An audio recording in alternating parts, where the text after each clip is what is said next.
Today we are doing solving trigonometric equations.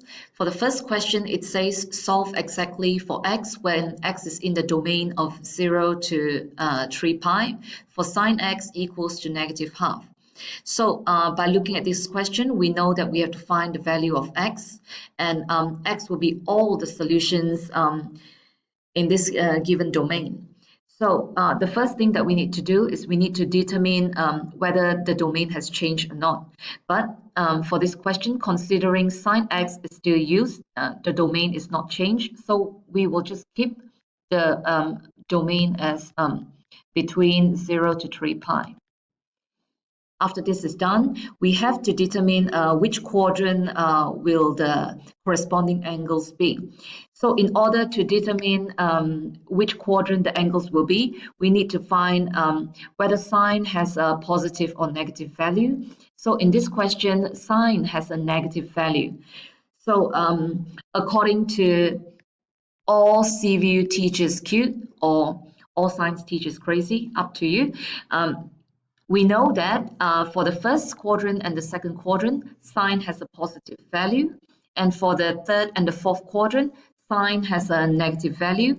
So in this question, because a sine has a negative value, we need to consider the third and the fourth quadrant.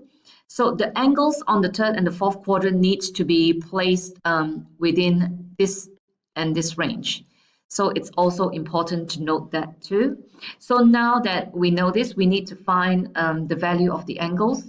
So if we look at the chart that we have gone through the previous lesson, we know that the corresponding angles for when sine is half will be pi over 6. So this is what we want. So if we are using the third and the fourth quadrant and sine has a value of pi over 6, both angles will have the same value. So after this is done, this is the third step. After this is done, we have to start finding all the possible solutions that's on the unit circle. So these two lines are the lines that we want. So in order to find all the possible solutions, we have to start spinning from this line, because this line is when your angle has a value of 0, and this is a pi over 2, which is 90 degrees, and then this is a pi value. This is a 3 pi over 2 value, and that's a full turn, which is a 2 pi. So if we start spinning from here and we stop at the line that we want, this will have an angle value of pi plus pi over 6, because the value of this angle is pi over 6. So it means that x will have a value of pi plus pi over 6. And the other line will be, if we start spinning again from 0 up to this line, we know that this will have a value of 2 pi take pi over 6.